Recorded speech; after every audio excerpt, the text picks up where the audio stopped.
Good afternoon. Thank you all for joining us for Music Therapy, Autism and Action Research, Building Connections, a webinar to explore and celebrate the new book, Music Therapy with Preschool Children on the Autism Spectrum by Geoff Barnes, which was recently published by Teachers College Press. My name is Emily, and on behalf of the press, which is based at Teachers College, Columbia University, I'm very pleased to welcome you to this conversation. This afternoon, our panel is going to explore the challenges and possibilities of using music and music therapy to promote shared attention, social interaction, and communication with children on the autism spectrum, as well as the relationships that develop during these music experiences. And we're very grateful to have three scholars here with us today to take us through this material. I'll introduce them in brief, and then they'll give us some more detail on their backgrounds in just a few moments.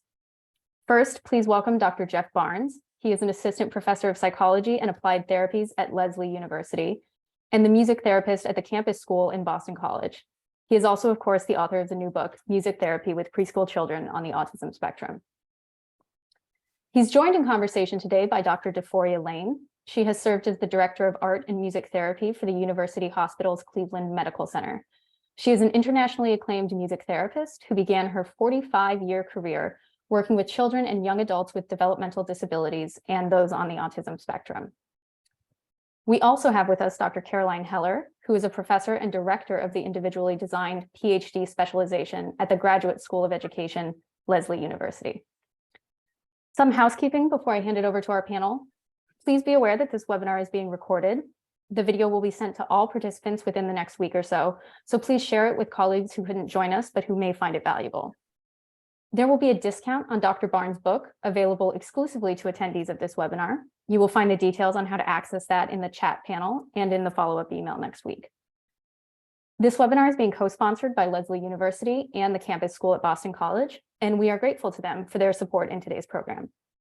And finally, we are reserving time at the end for your questions, so please submit them using the Zoom chat panel, and we'll do our best to get to those at the end of the hour. Without further ado, please welcome Geoff Barnes. Thanks a lot, Emily. Good afternoon, everyone. And I'm really just grateful that you're here. I wanted to begin today by saying kind of my hope for today. Vietnamese teacher Thich Nhat Hanh talks about how we can be like a drop of water flowing into a river. And my hope is that somehow we can be like drops of water that enter into the larger river of people who are trying to understand more about music therapy and more about autism and more about different ways to learn and research. I just hope that we can consider ourselves part of this larger collective and that we're somehow participating in that. So the starting focus of today's webinar is about a book I recently published. Thank you, Emily, for mentioning that. And during my sabbatical with Lesley University, where I work in Cambridge, Massachusetts, I'm an assistant professor of psychology and applied therapies there. And I think in terms of our plan today, I'd like to briefly overview the book and then give thanks to people who made it possible, and then introduce our two amazing co-panelists that I'm still pinching myself have agreed to join me today. So after that, I'm going to read an excerpt from the book just to give you a kind of a sense of what it's about again, and then we'll address other topics and respond to questions at the end. So to echo what you said, Emily, if you are willing, please submit a question to the chat and we'll hope to address some of those toward the end. So what is my book about? So for 2 years, I had the chance to lead group music therapy sessions in a small class of several remarkable teachers and about 10 very memorable young children on the autism spectrum, ages 3 to 5. This was a specialized public school class with additional educational and therapeutic services for preschoolers on the spectrum. So based on video recordings that we took of the music therapy sessions from 16 months over the 2 years, each chapter of the book attempts to describe specific moments and specific activities and interactions during the class group. And it tries to portray some of the difficulties that we encounter, which there were plenty, and as well as the encouraging developments, which in musical play, which also thankfully there were a lot of those. As they're occurring month by month, the book tends to be structured on a kind of a month to month chronological basis.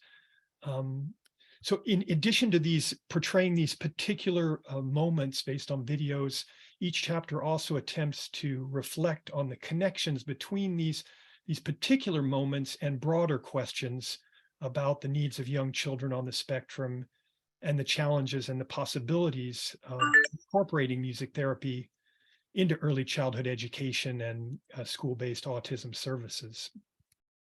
So the book is the first qualitative research study of a music therapy group for preschool children on the spectrum in a United States public school over a 2-year period.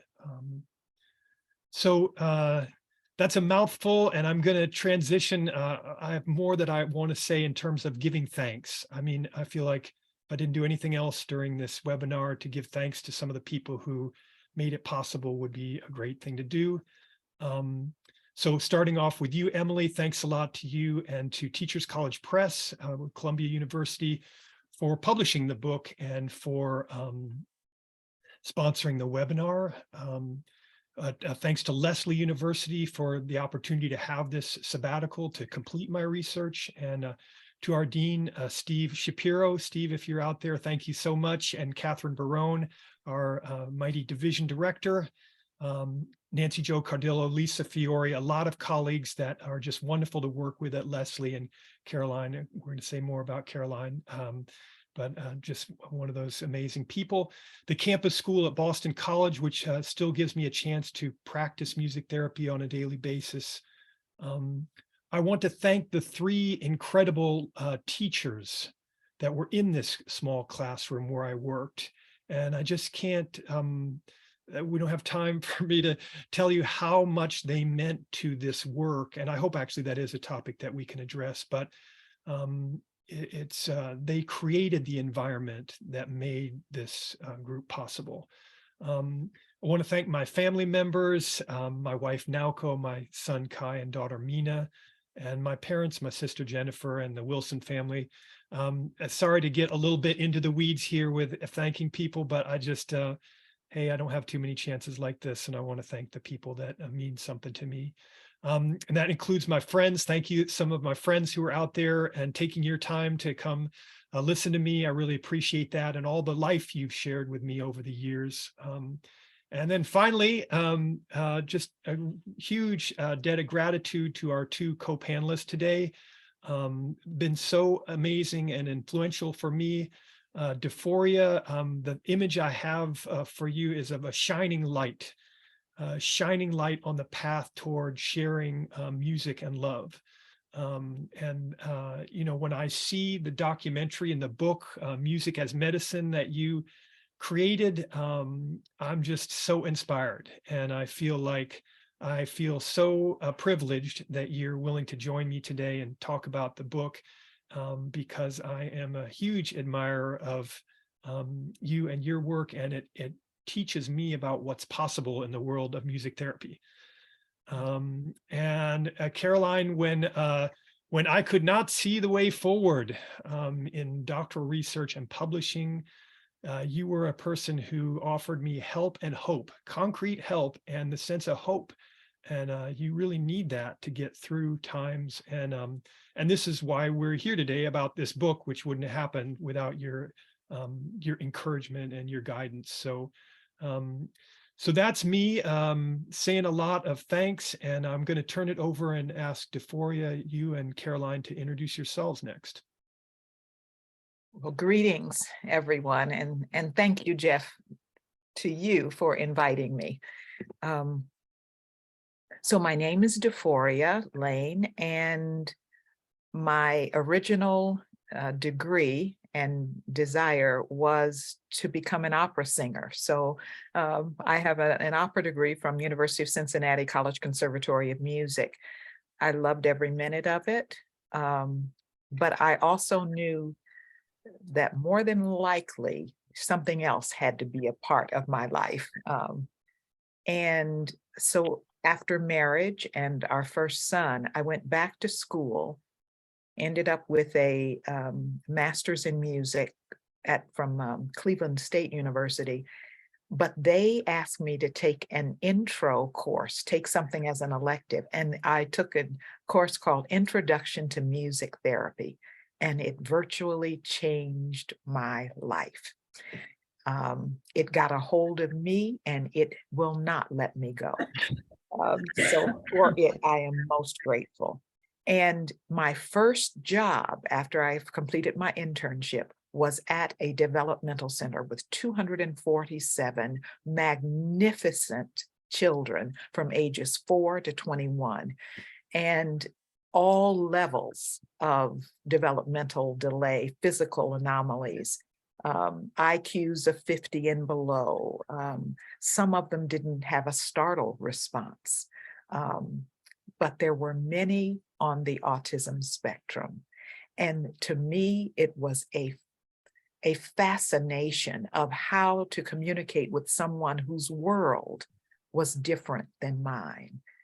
I was drawn into it. I wanted to get behind their eyes and see what they were seeing and hear what they were hearing.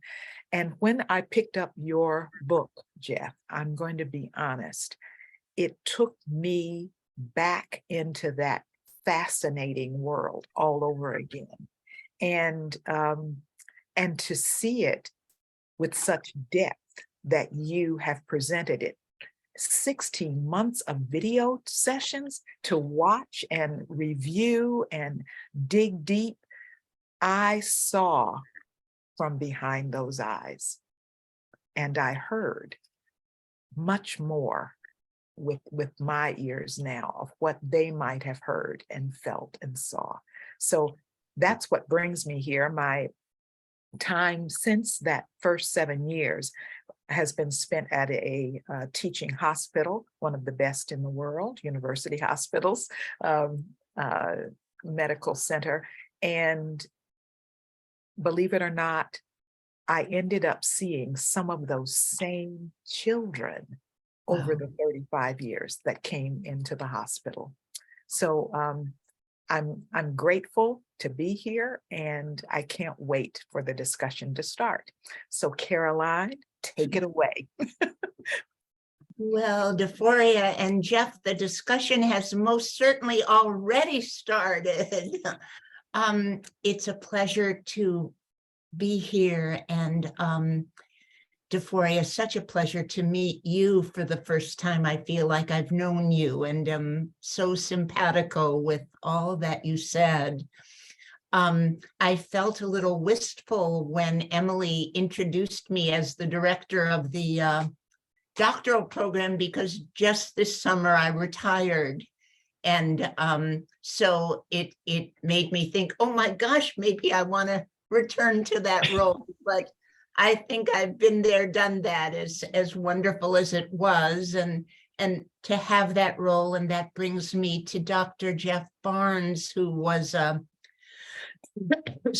magnificent student of mine at Lesley. I felt that, well, let me just also say that to go down a slightly different tributary, that my role at Lesley in the doctoral program, the individually designed doctoral program, really allows me to meet people like Geoff, who are so interdisciplinary, know so much in worlds that I don't know. I can help my students with their research, and I certainly know a great deal about education, but I'm a fledgling in many of their fields, such as Geoff's and Deforia's. So I learned so much from Geoff's work doing his dissertation, and then culminating in this book about music therapy, about children on the autism spectrum,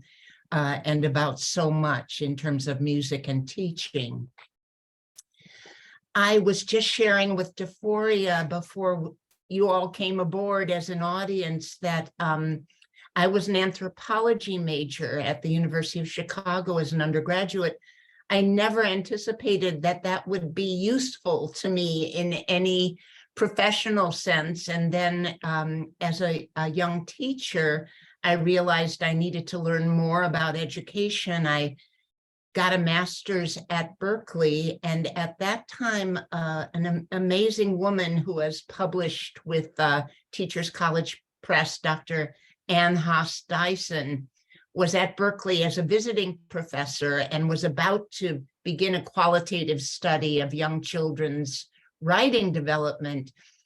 I was in several of her classes. She knew I had a background in anthropology, and she took me on as her research assistant for a funded project. And I was suddenly able to use my anthropological background to get in there with children, as Deforia said, to hang out with them and see behind their eyes to the extent possible from human being to human being. And I ended up getting my doctorate with Dr. Dyson, studying a women's writing group in a poor neighborhood of San Francisco called, that ended up as a book for Teachers College Press called Until We Are Strong Together. And in my role at Lesley, I was able to do all sorts of different forms of research, most recently archival research, studying my own family's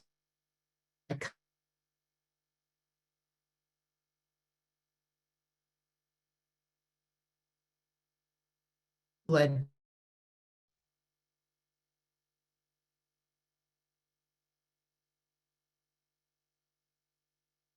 Writing the book that emerged from this archival study of my own family called Reading Claudius, which was published by Random House a few years ago. I continue to be fascinated by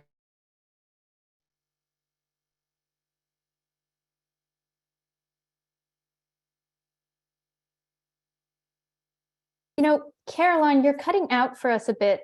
Perhaps if you turned off, oh dear. Well, I hope she can rejoin us. Yes, that's more than a little cutting out. Yes, oh my goodness. Geoff, perhaps you'd like to take over from here, and hopefully she'll log back on in a moment. Yeah, I will. So yeah, technology will get you. So Caroline, hopefully you can rejoin us in a second. So the next thing that we had planned to do, and thank you, Deforia and Caroline.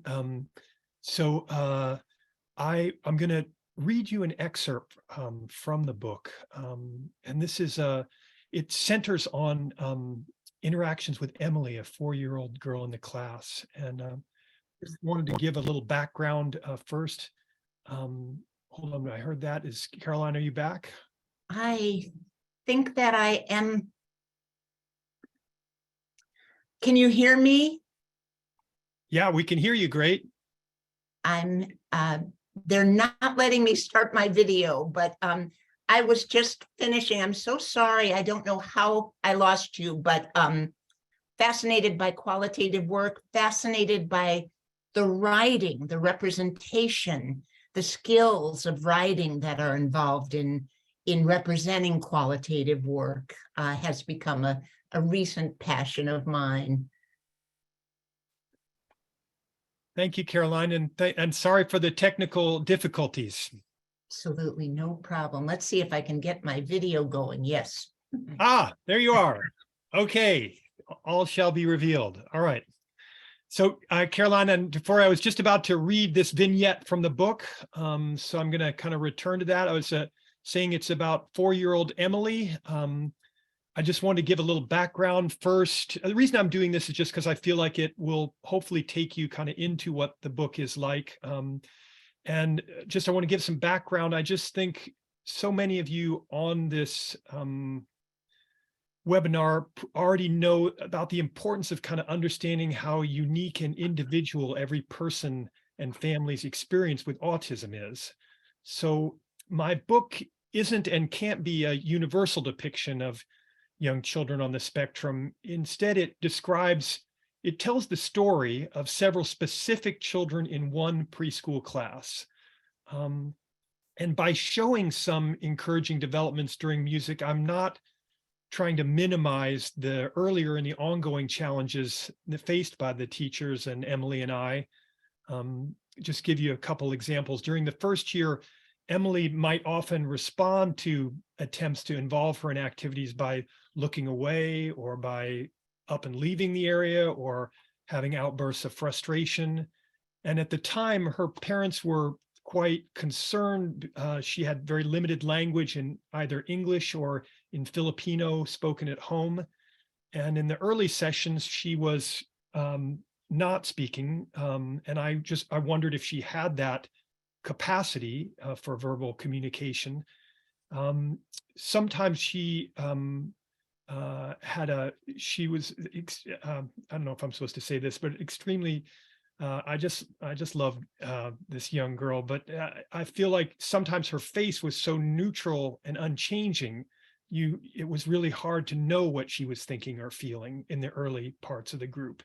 And sometimes she just didn't respond to our attempts to interact with her. So the interactions and communications that I'm going to read to you in the following episode, which are really toward the end of my time, they represented for me some really encouraging new developments during the spring of my second year with the children. So this is an excerpt where I'm describing what's happening in the middle of a microphone song that I created to encourage children's vocal and verbal communication. And I'm in the midst of singing the song's chorus. What do you have to say?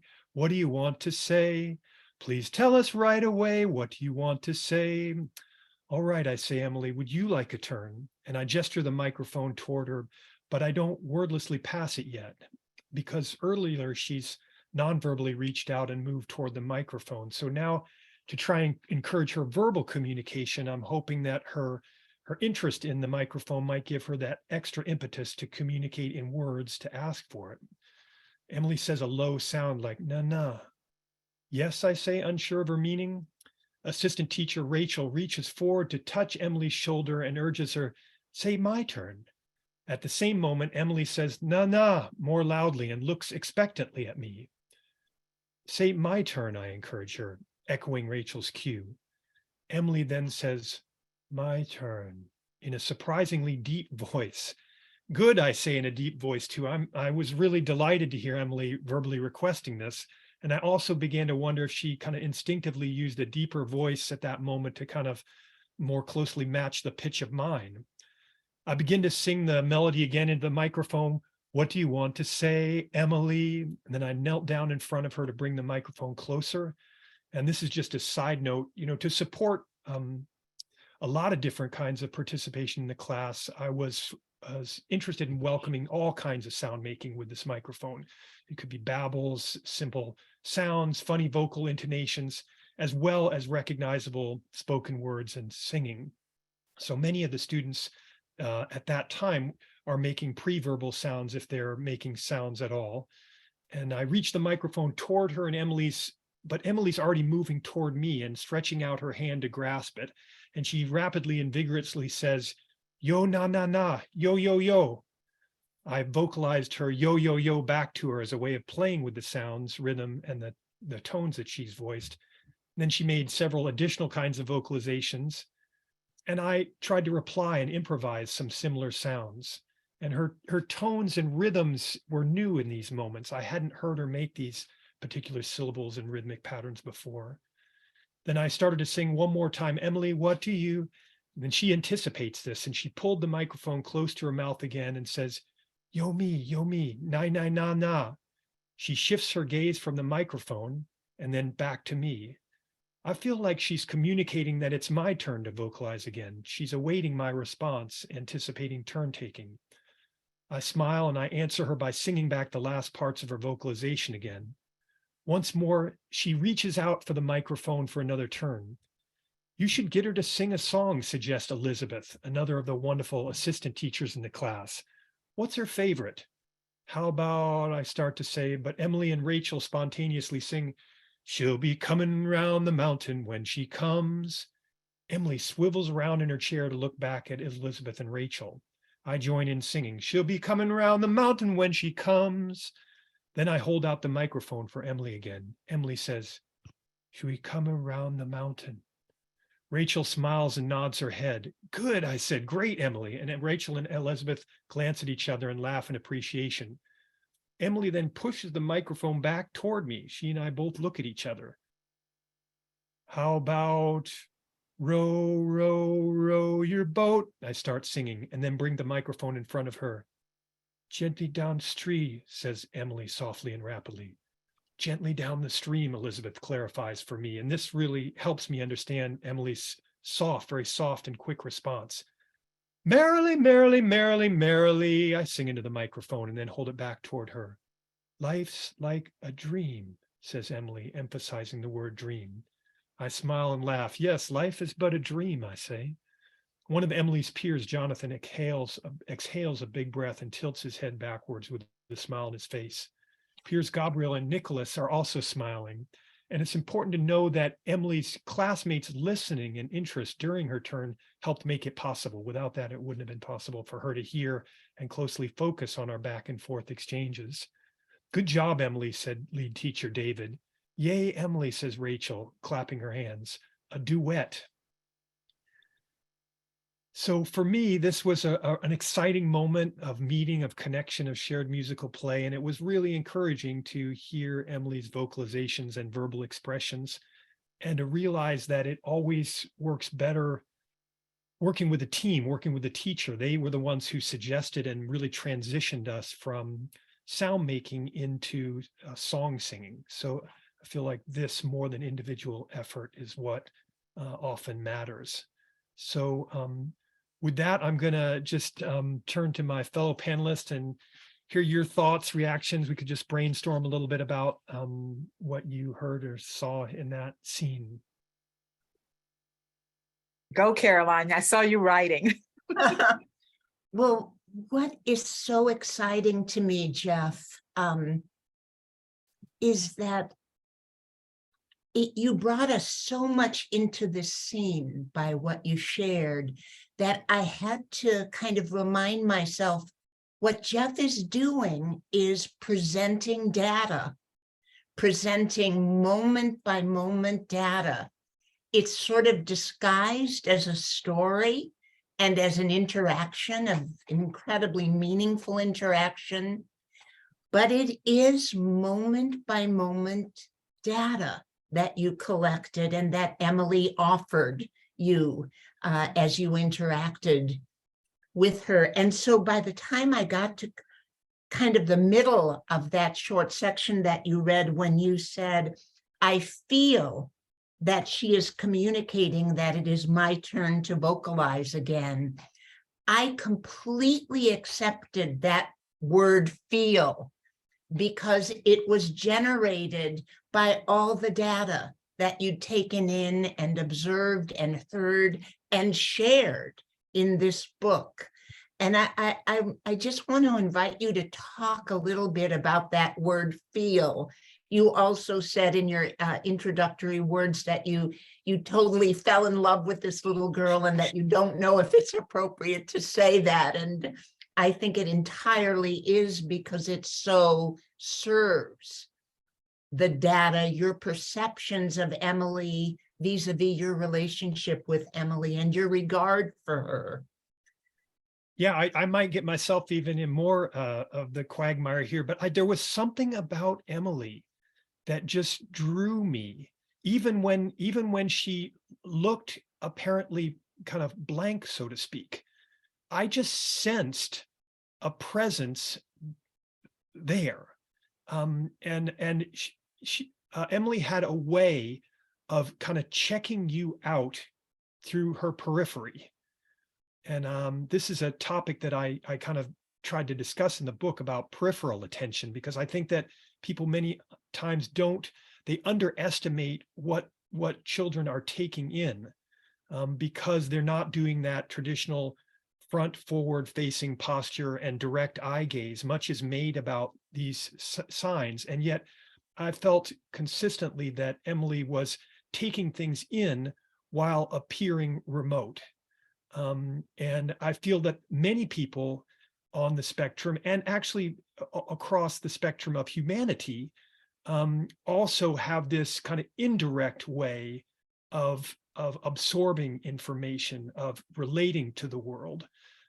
And so I think that was what, I don't know how many, there's so many things that, so to get back to your word feel, so I am, when I'm looking at the video going back, and even at the time, you're like a little processor where you're noticing people's body posture, you're noticing their eye gaze, you're noticing their movements, their body movements, you're noticing the way they shift or don't shift in response to what's going on, even if it's not the sort of traditional ideas of things. You're always noticing. So these are behaviors, right? So I could do this, in a different way where I'm sort of checking off, here's the certain behaviors that I'm noticing. And I think that is really important to be grounded in actions. And I tried in my writing to be I mean, you both are writers. You can't really have much of an account if you don't have some action. So it's grounded in actions. But the thing about feeling is that music is, people often say music is the language of emotion, and music is reaching us, and it is about feeling. It's not just about the behaviors and actions that we're observing. It's about feelings that are passing between people. And that's one thing that I feel, that when I was early in my career as a music therapist and I saw, Deforia at work in this video, it was so clear to me, Deforia, that this is, people are having, their minds and their hearts are so involved. It's not just a thinking enterprise. It's about feeling. And when you are, my book is called Moments of Meaning. I'm going off here, by the way, I'm taking too much time. But Moments of Meaning, I think that's this idea that we are meeting as whole people through our hearts, our bodies, our minds, everything is engaged. And I'm a little tired of the sometimes exclusion of emotion and feeling in what's happening, because all my heroes in the field are people who are very in tune with that, and so that's why I didn't shy away from saying I feel at that moment. I have a lot of reason to feel. I if she's not, leaning in, if she's not looking at me, I mean, very directly, this is somebody who doesn't, make a beady eye at people, and she was looking straight at somebody who's pushing the microphone back toward me. I mean, these are actions. I'm not just taking a wild guess, but it's more than the actions. It's like I'm feeling something happening, and I'm reading that this person wants to have a back and forth. If they don't want to have a back and forth, it's no fun. But if they want to, then you have, and this term reciprocal interaction, that's in the DSM. This is part of what is both challenging for some of us, and when it happens, very rewarding. So Beautiful. I Thank you. found your notice of things, of what she was doing, the leaning, and I mean, to hear your words repeated, my goodness. And then to have a teacher interject right then and to say, have her sing her favorite song. What is it? I mean, it was the perfect timing. And to feed you a little bit of the song so that you took it from there. You were receptive to that.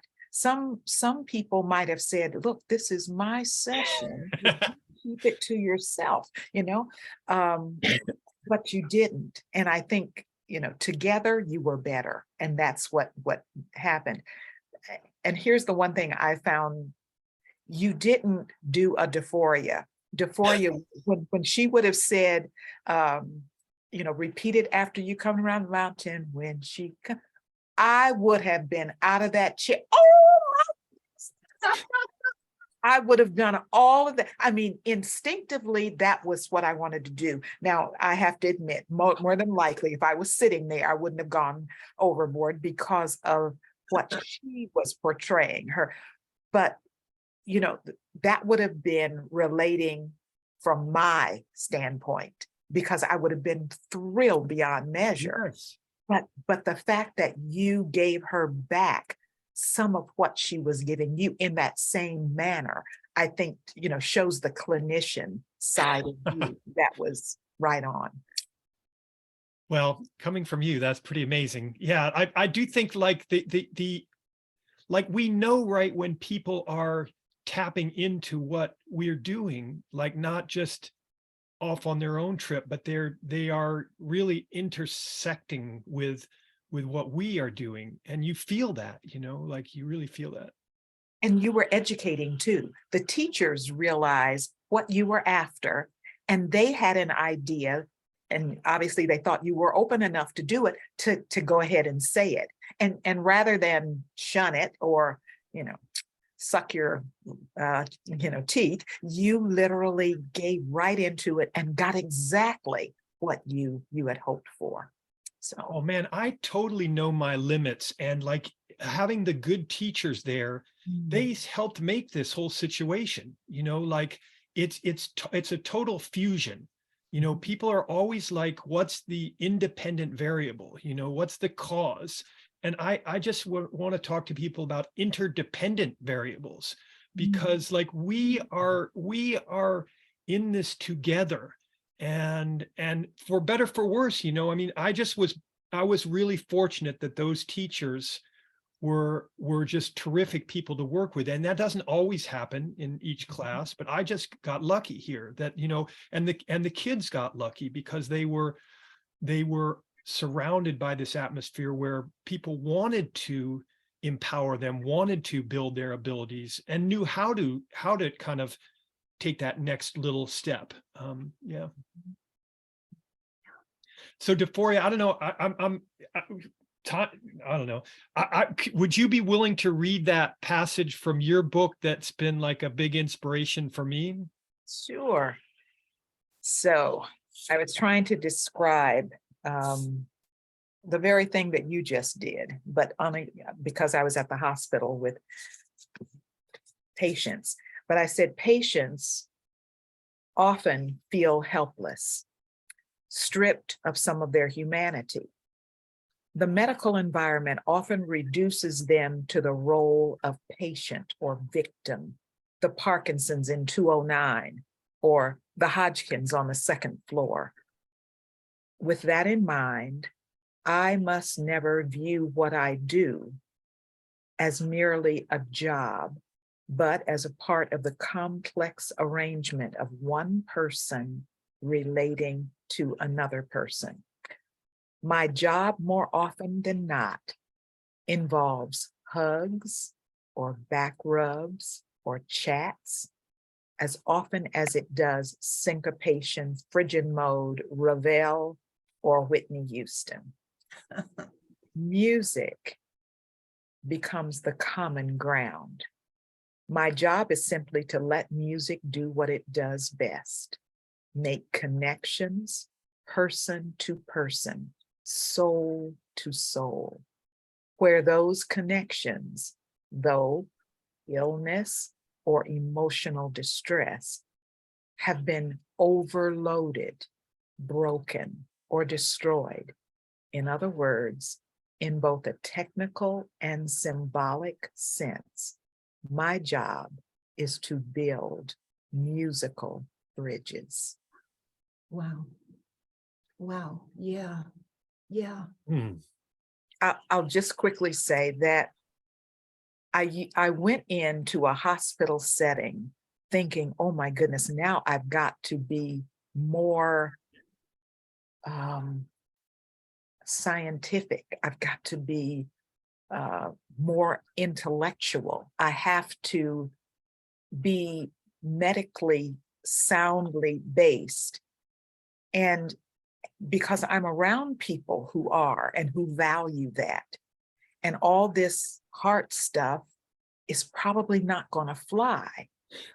But the problem was, that's all I had. I mean, that's who I was. That's what I saw make a difference.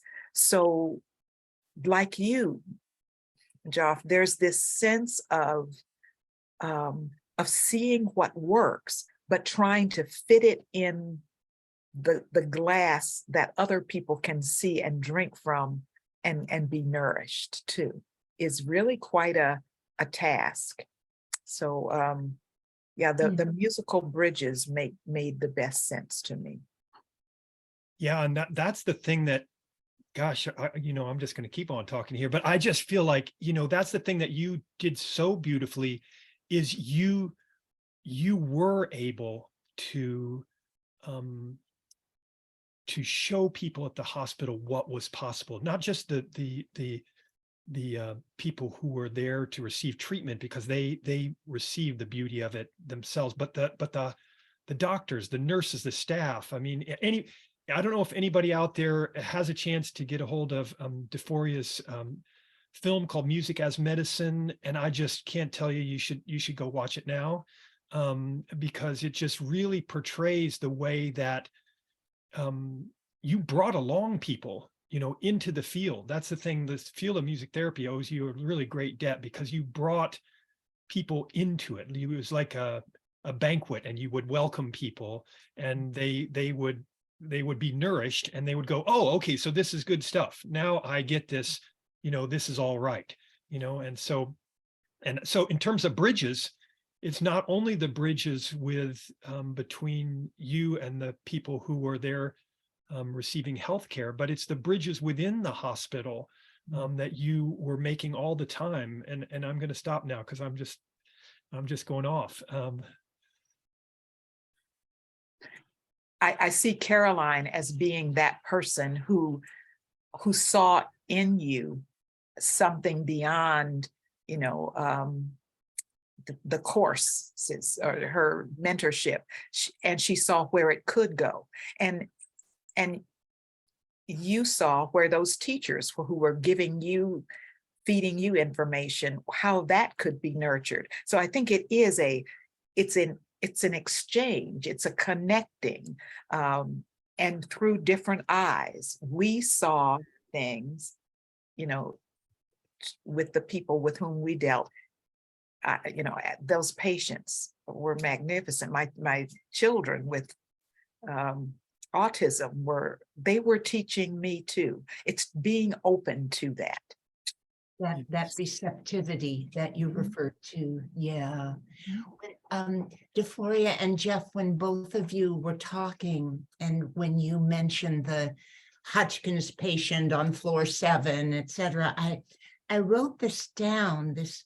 It just wrote down this sentence: the human need to be seen, and the ways in which culture offers and withholds that visibility. And I know that Geoff wanted me to say a few words about, the power of qualitative work. And I think, and I wrote down that little phrase about offering and withholding visibility as a way of framing what I see as the power of qualitative work, such as Geoff's study and the work that you've been doing, Deforia. And I think I don't need to say more than what all of you, Deforia and Geoff, have already offered. Deforia, you said earlier, the desire to know worlds different from my own, wanting to get behind their eyes, qualitative research. When Geoff earlier talked about the specificity, he gave a caveat. This is not necessarily your child or anyone's child. This is Emily. And as you meet Emily, Geoff is inviting us to think about our children and our grandchildren and those children we know, not in terms of, are they like Emily, but what does Geoff's interaction with Emily help us to think about these other children who are in our lives? that the particular is what's so essential, but it's also, and we use your word, Deforia, word bridge, it's also bridging that particular to a larger universe, again, not to create sameness or to imply sameness, but to give us all new avenues for thought as we meet the people in our lives and attempt to understand them. And that, to me, is the power of qualitative work. I don't think we need to say anything else about that. Thank you. Bravo. Yeah. I just one thing is, Caroline, I felt what you taught me, a couple of things you taught me is that small moments matter, and that by exploring a small moment deeply, you can really have it be quite revealing to you and to others. So I really want to thank you for that. So yeah, I don't know, should we open it up now to see if there are questions that people who are attending would want to ask? What do you guys think? Yes. Absolutely. We've got a lot of wonderful questions in the chat. I think a lot of folks who are with us today are practitioners, and have specific questions about all the sorts of things that you all have been talking about this wonderful hour. So I think I'm going to combine a couple that have just come in. First, we have a remark from Ken Taylor, who says, Dr. Barnes, what is your hope or vision for how your fascinating book will be used by others who have children on the spectrum or who work with children on the spectrum? And then Mary Dockery Miller asked a similar question. She says, my question to Geoff, as a non-specialist who's not in your field, I'd really like an elevator chat, few sentences about the book. What is the main conclusion? Who is the intended reader? So maybe with those things in mind, can you give like a really brief, if perhaps not brief, but what are the big takeaways, that you think people should have from this body of work? I would say if there's a couple main kind of takeaways that I would want to communicate, and thanks Ken and Mary for those questions. And Mary, happy to do the elevator speech poorly sometime in the future at Leslie. So I would say that the big message is that music moves and motivates and it can encourage communication and interaction and attention. That's my big message that I hope that people could kind of receive from the book. And I think that if you are a music therapist or you are a person who is engaging in music with people in your life, you understand that, and I think that's just that's elemental to just understand its capabilities and its powers and its beauty. The second thing is that we were talking about this before the webinar got started. I would love to say that caring and kindness are at the heart of the practice. And so I actually don't spend a lot of time talking directly about that in the book, but I'm hoping that people absorb that, because if there's one thing I would say in addition to kind of the power of music, is that we have the possibility of sharing caring and loving kindness with each other, and that is what is healing, that is what is therapeutic, that is what I feel is important. A couple other things is combining music with other forms, with other like kind of pictures, movements, musical instruments, beanbags, stretch bands, parachutes, alternate and augmentative communication. Many times when things went right in the session, it was because it was a synthesis of music, movement, instruments. It was a lot of different things that make it possible. There was a particular chime that the kids just really were attracted to. And so so the book is hopefully shows some of these different approaches. So last thing, I know I took a little bit long for this question, but I just think finding ways to respond to and encourage children's initiatives.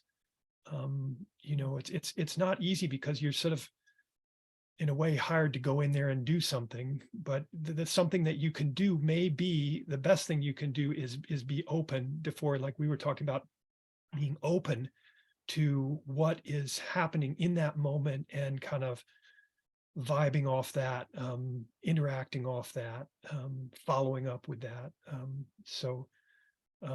Yeah, those are my thoughts. Wonderful.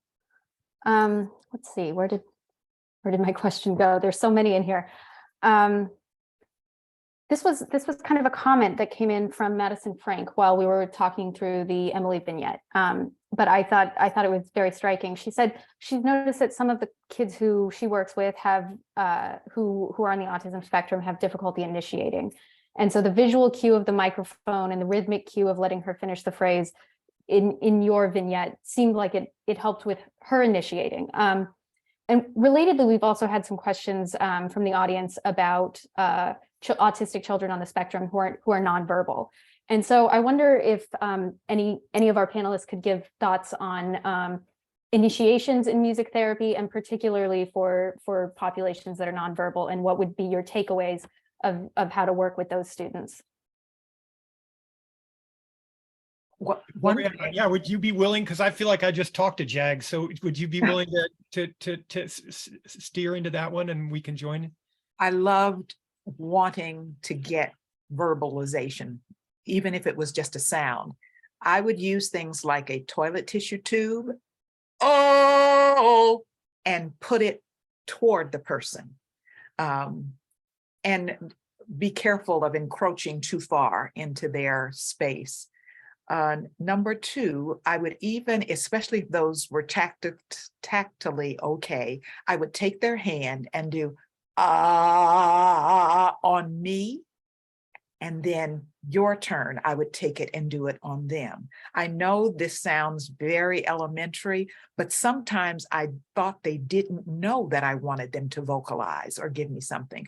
I love taking an inverted drum or a oatmeal container, and I would do la down it and then turn it towards them.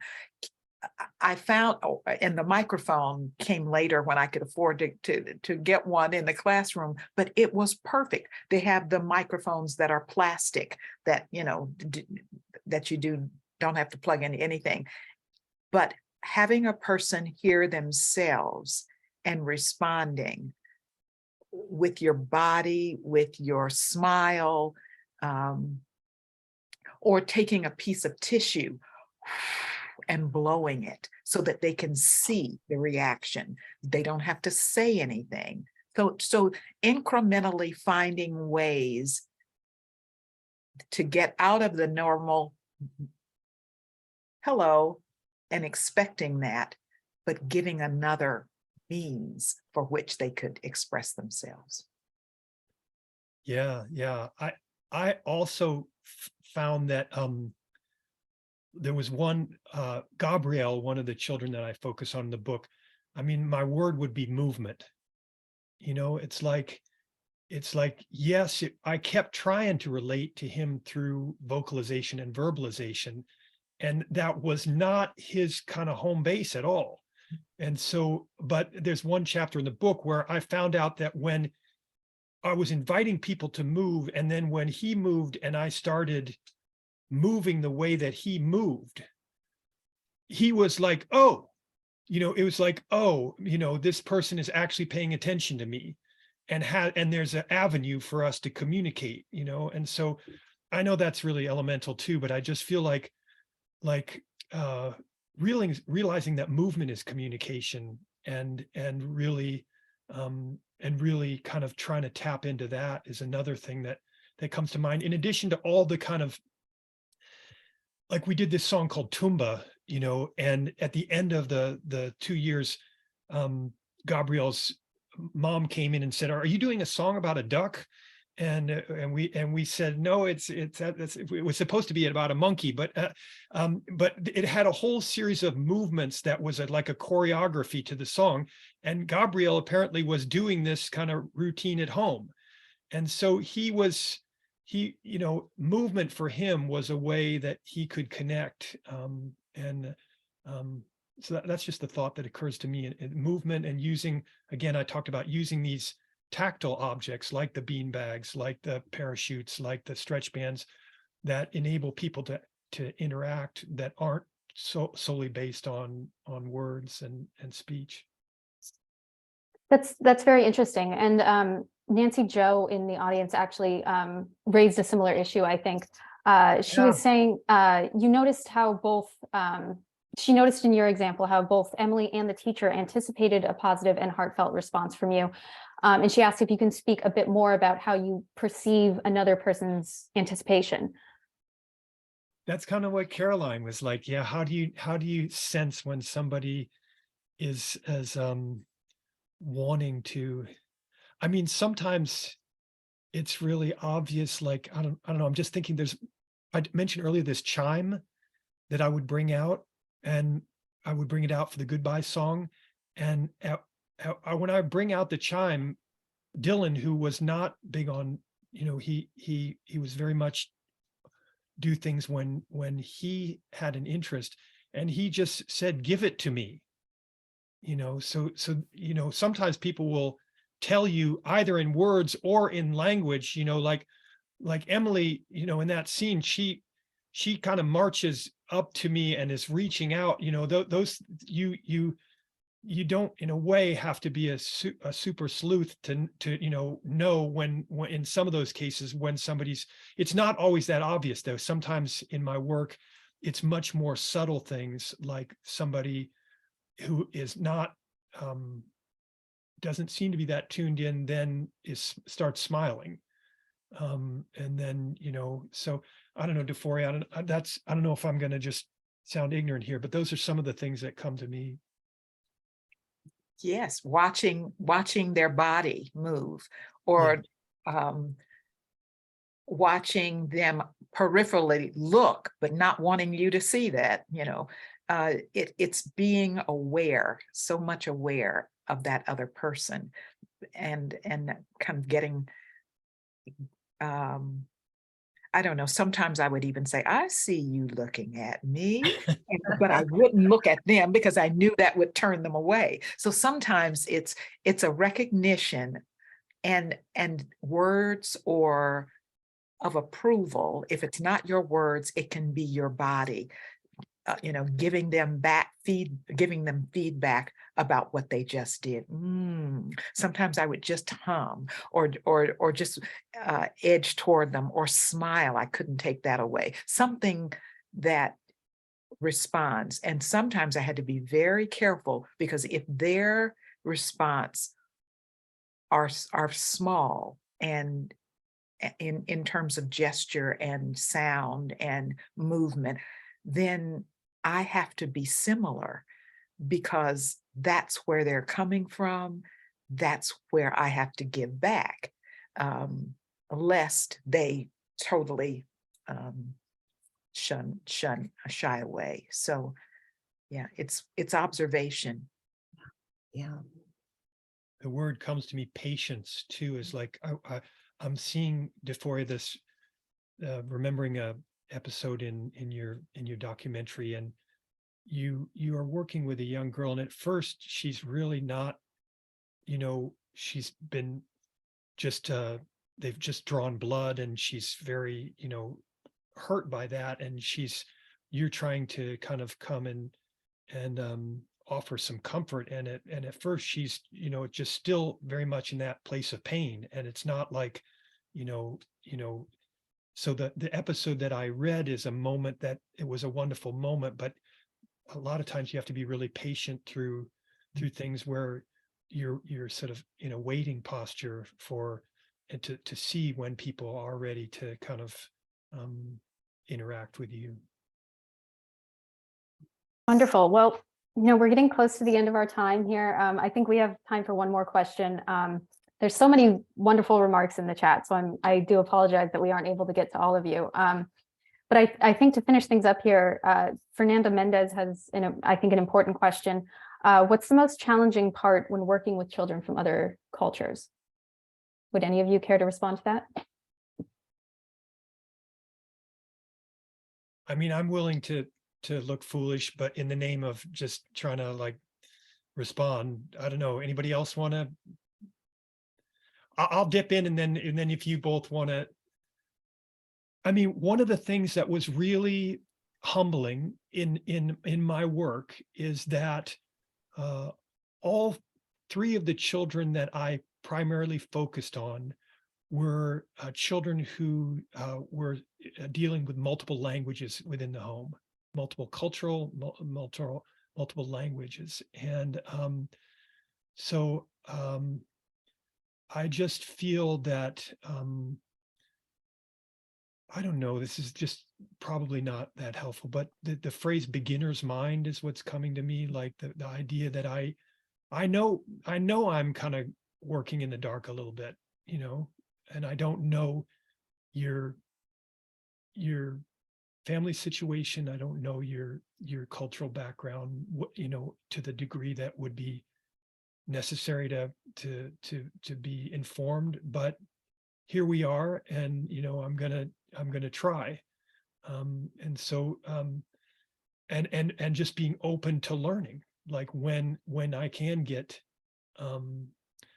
when I can gather more information, when I do have a chance to talk with family members, when I do have a chance to listen to the teachers. That's why I'm a big one. Like you music therapists often are just paid to come in, do your thing, and then leave. And I think, you know, we need to advocate for times to talk with the other staff members, because we have so much to learn about. So I think that's where you might have more of a shot of kind of connecting with students' backgrounds. So that's my not so great attempt to answer a really important question.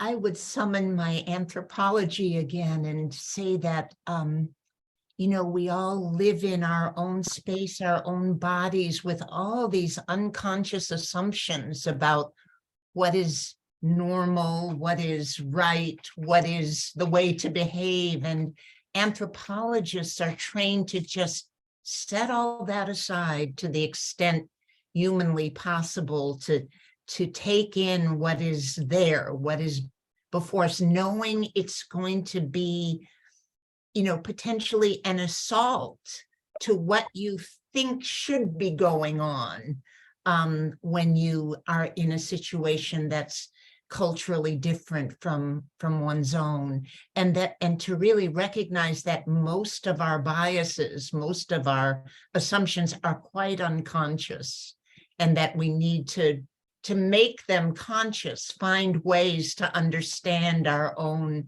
presuppositions about who people should be.